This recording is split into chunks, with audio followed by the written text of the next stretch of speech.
Bonjour! Today I have a video that has been long in the making. I started filming it in September and I recently filmed the last part. I wanted to share with you my gouache traveling palette and show you how I set it up and how I use it when I go out. In my watercolor palette I had a side empty that I wanted to fill with gouache, but I needed to buy real good gouache, so I went and bought a set of Linol extra fine and professional grade gouache. I don't have much color as you can see, but I'm really happy about the color I have. I've been using this set for 2 months now and it's really good. The gouache I took are actually very close to my basics from my watercolor palette, so it's all good. Once I filled my pans, I wanted to have samples of the gouache on a tiny sheet of paper that I will use as a separation for the two sides of my palette, gouache and watercolor. And it will also serve as a mixing area from when I am outdoor. So I did tiny squares of gouache and added all the names as I want to learn the name of the colors I have. I can't seem to ever remember it.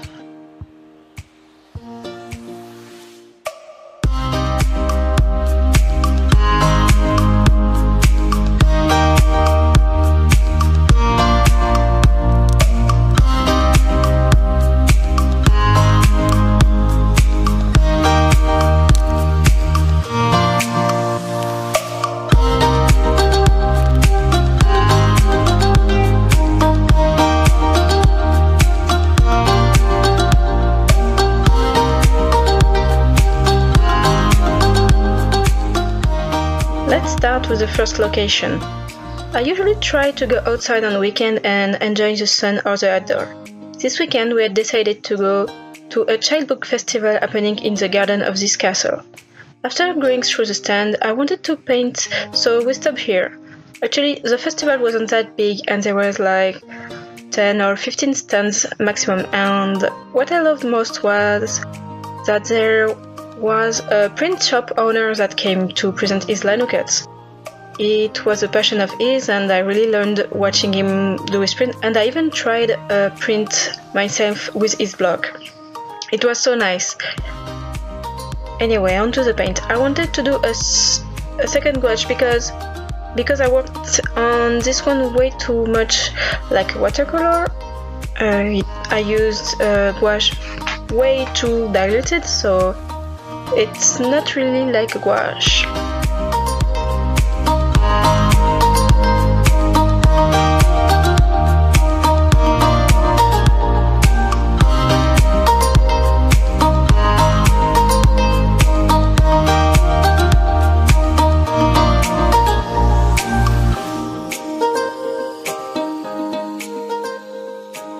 As you can see, since I made my palette in advance, the gouache is now dry, so I have to reactivate it with water, but I need to work at it a little bit more so it looks like really gouache, like a past. So on this one I think I wasn't really used to it, so I just used it like a watercolor and went from light to dark without really using white and the advantages of the gouache.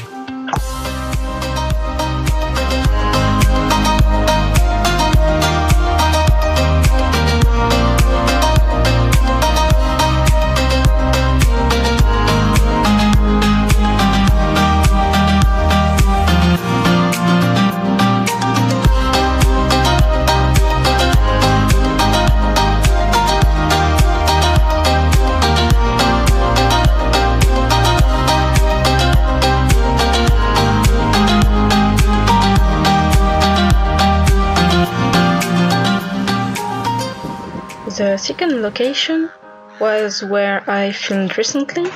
We went to a very nice park to enjoy the autumn leaves. It's a park I really enjoy and love, and we often go there. I actually filmed a watercolor video on this exact same location at the end of spring. I will put a link to this video up there. I realize you can't see much of my sketch since my paper is so white and the day was so bright. But let me show you the tree I wanted to paint. It was actually the last tree with vivid color in the park. I guess we went there a week too late, but it should be a nice contrast with the greyish-green trees in the background. Let's get directly to the painting process. I'll start building up the back of the tree and the forest, starting by the trees which are the further from us and slowly working my way to the front trees. I really love how forgiving gouache is. I basically work from light to dark, and when I have my darkest dark I go back to light, and as gouache is a paste, it allows lighter colors to go over darker ones, like the tiny vivid leaves of the tree.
We choose to go to the moon in this decade and do the other things, not because they are easy, but because they are hard.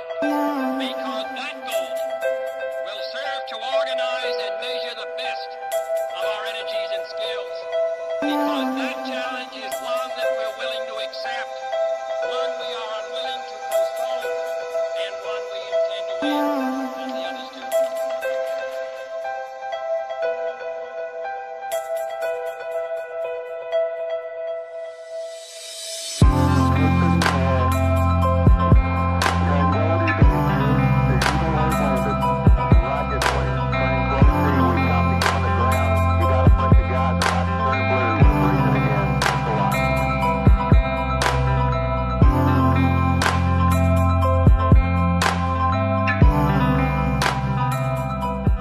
I had a lot of fun going out and filming my process on location.